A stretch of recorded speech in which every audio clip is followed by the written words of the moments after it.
हरे कृष्णा। श्रीमद् भगवत गीता अध्याय 11 विराट रूप। अर्जुन ने कहा, आपने जिन अत्यंत गुह्य आध्यात्मिक विषयों का मुझे उपदेश दिया है, उसे सुनकर अब मेरा मोह दूर हो गया है। हे कमल नयन, मैंने आपसे प्रत्येक जीव की उत्पत्ति तथा लय के विषय में विस्तार से सुना है और आपकी अक्षय महिमा का अनुभव किया है। हे पुरुषोत्तम, हे परमेश्वर, यद्यपि आपको मैं अपने समक्ष आपके द्वारा वर्णित आपके वास्तविक रूप में देख रहा हूँ, किंतु मैं ये देखने का इच्छुक हूँ कि आप इस दृश्य जगत में किस प्रकार प्रविष्ट हुए हैं। मैं आपके उसी रूप का दर्शन करना चाहता हूँ।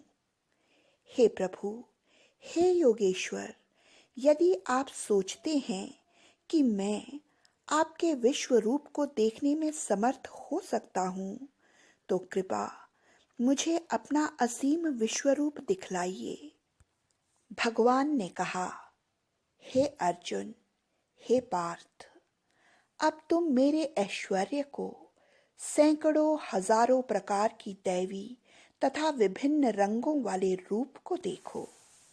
हे भारत, लो, तुम आदित्यों, वसुओं, रुद्रों, अश्वनी कुमारों तथा अन्य देवताओं के विभिन्न रूपों को यहाँ देखो।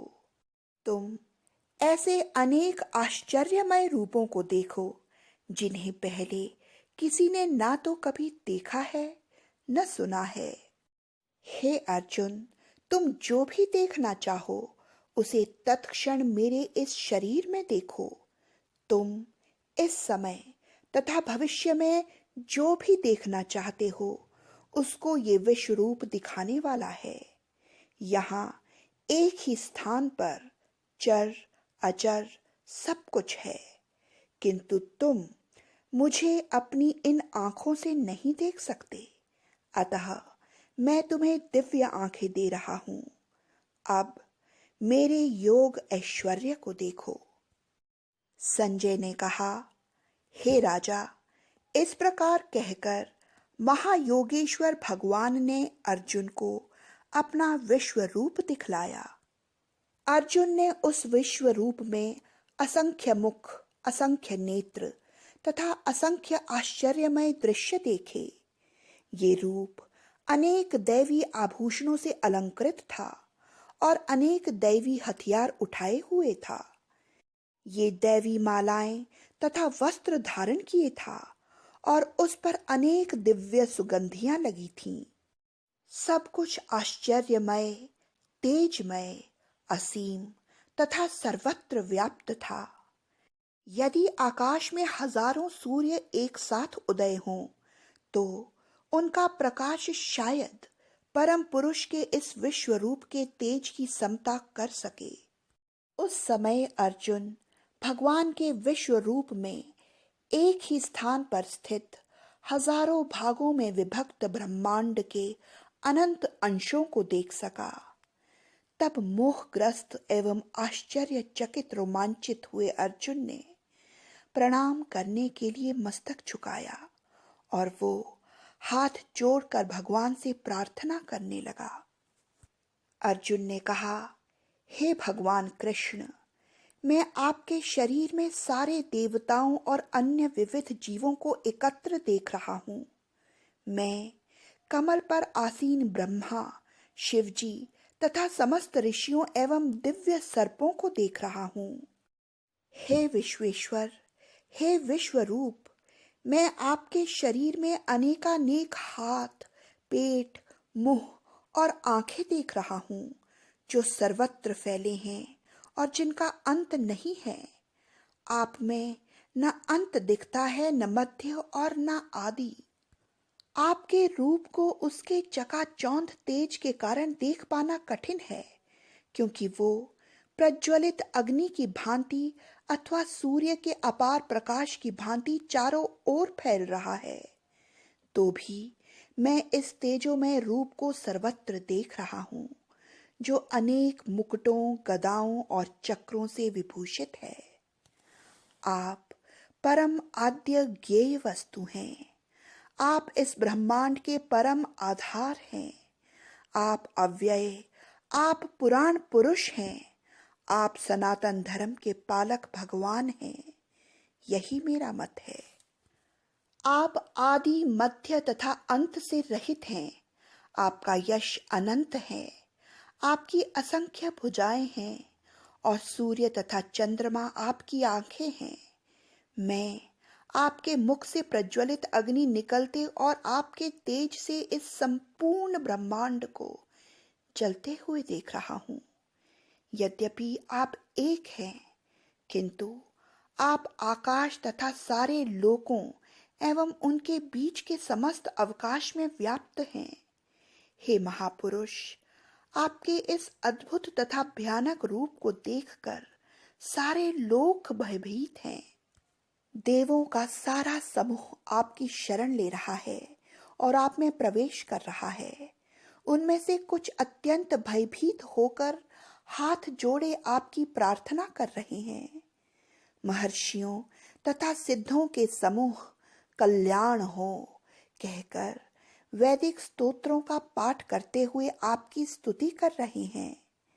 शिव के विविध रूप आदित्यगण, वसु, साध्य, विश्वदेव, दोनों अश्वनी कुमार, मरुदगण, पितृगण, गंधर्व, यक्ष, असुर तथा सिद्धदेव सभी आपको आश्चर्यपूर्वक देख रहे हैं।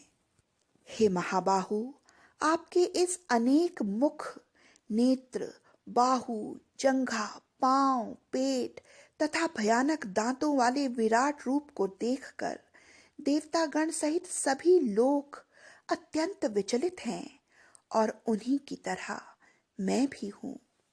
हे सर्वव्यापी विष्णु, नाना ज्योतिर्मय रंगों से युक्त आपको आकाश का स्पर्श करते, मुख फैलाए तथा बड़ी बड़ी चमकती आंखें निकाले देखकर भय से मेरा मन विचलित है। मैं ना तो धैर्य धारण कर पा रहा हूं, ना मानसिक संतुलन ही पा रहा हूं। हे देवेश, हे जगन निवास, आप मुझ पर प्रसन्न हो।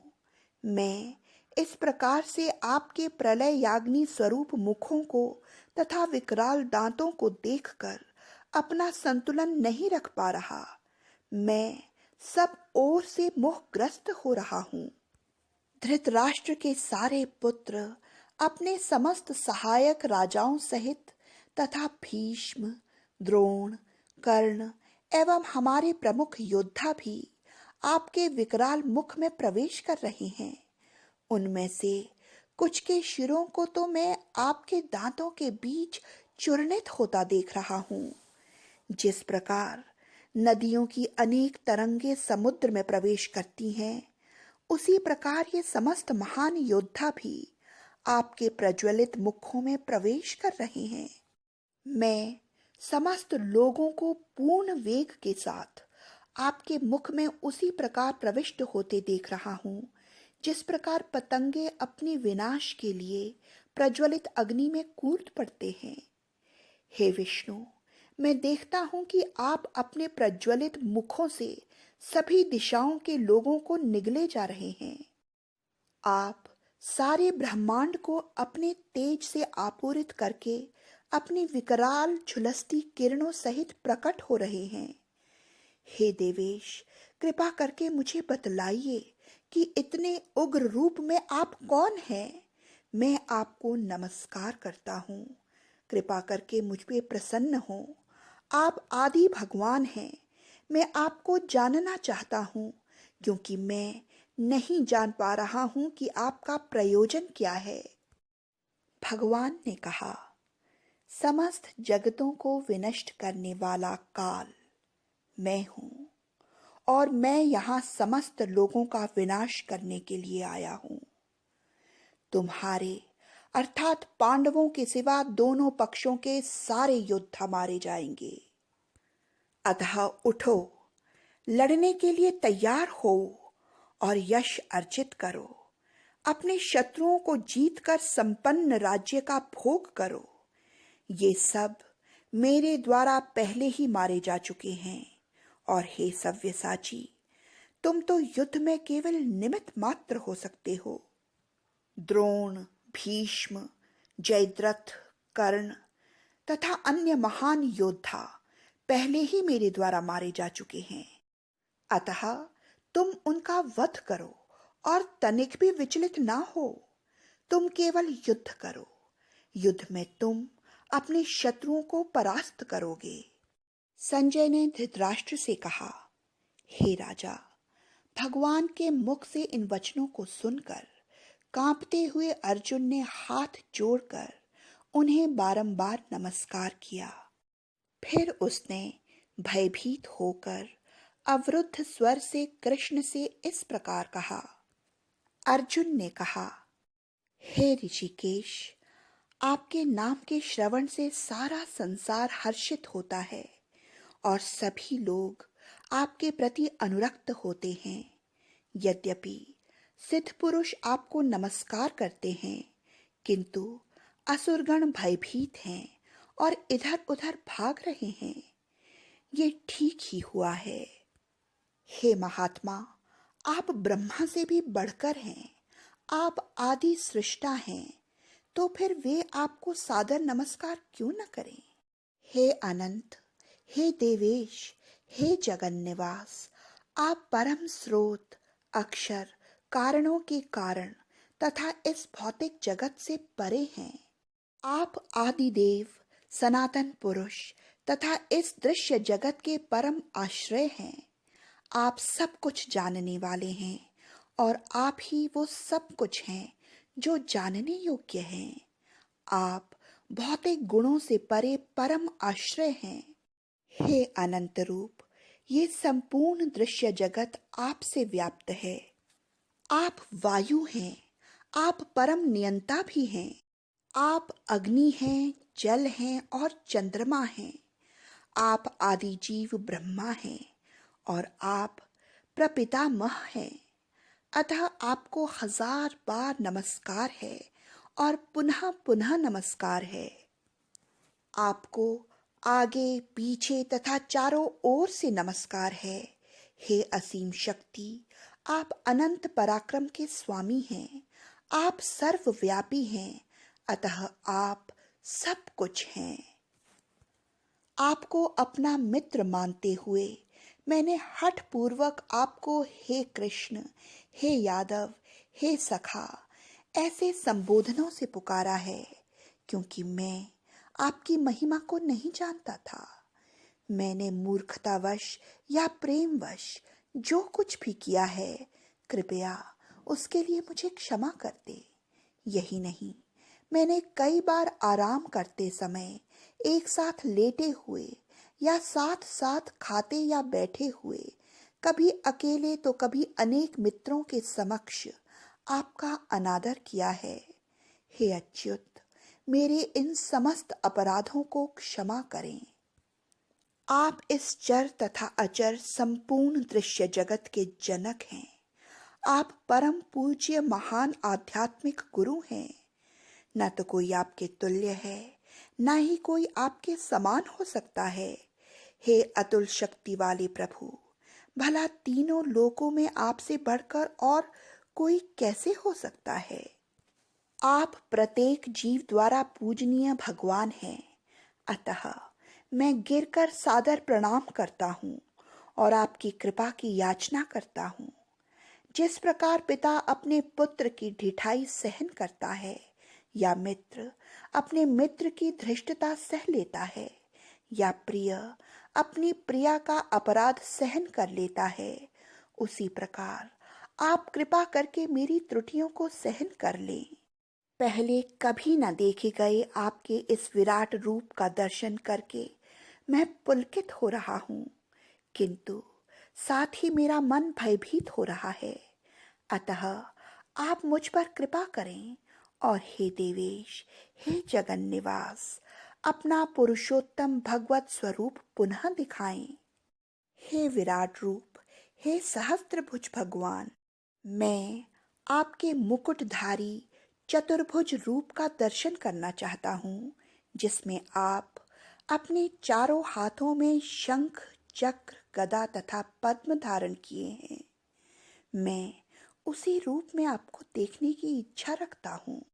भगवान ने कहा, हे अर्जुन, मैंने प्रसन्न होकर अपनी अंतरंगा शक्ति के बल पर तुम्हें इस संसार में अपने इस परम विश्व रूप का दर्शन कराया है। इसके पूर्व अन्य किसी ने इस असीम तथा तेजोमय आदि रूप के कभी दर्शन नहीं किए। हे गुरु श्रेष्ठ, तुमसे पूर्व मेरे इस विश्व रूप को किसी ने नहीं देखा, क्योंकि मैं ना तो वेदाध्ययन के द्वारा, न यज्ञ, दान, पुण्य या कठिन तपस्या के द्वारा इस रूप में, इस संसार में देखा जा सकता हूँ। तुम मेरे इस भयानक रूप को देखकर अत्यंत विचलित एवं मोहित हो गए हो। अब इसे समाप्त करता हूँ। हे मेरे भक्त, तुम समस्त चिंताओं से पुनः मुक्त हो जाओ। तुम शांत चित्त से अब अपना इच्छित रूप देख सकते हो। संजय ने धृतराष्ट्र से कहा। अर्जुन से इस प्रकार कहने के बाद भगवान कृष्ण ने अपना असली चतुर्भुज रूप प्रकट किया और अंत में 2 भुजाओं वाला अपना रूप प्रदर्शित करके भयभीत अर्जुन को धैर्य बंधाया। जब अर्जुन ने कृष्ण को उनके आदि रूप में देखा तो कहा, हे जनार्दन, आपके इस अतीव सुंदर मानवीय रूप को देखकर मैं अब स्थिर चित्त हूँ और मैंने अपनी प्राकृत अवस्था प्राप्त कर ली है। श्री भगवान ने कहा, हे अर्जुन, तुम मेरे जिस रूप को इस समय देख रहे हो उसे देख पाना अत्यंत दुष्कर है। यहाँ तक कि देवता भी इस अत्यंत प्रिय रूप को देखने की ताक में रहते हैं। तुम अपने दिव्य नेत्रों से जिस रूप का दर्शन कर रहे हो उसे ना तो वेदाध्ययन से, न कठिन तपस्या से, न दान से, न पूजा से ही जाना जा सकता है। कोई इन साधनों के द्वारा मुझे मेरे रूप में नहीं देख सकता। हे अर्जुन, केवल अनन्य भक्ति द्वारा मुझे इस रूप में समझा जा सकता है, जिस रूप में मैं तुम्हारे समक्ष खड़ा हूँ, और इसी प्रकार मेरा साक्षात दर्शन भी किया जा सकता है। केवल इसी विधि से तुम मेरे ज्ञान के रहस्य को पा सकते हो।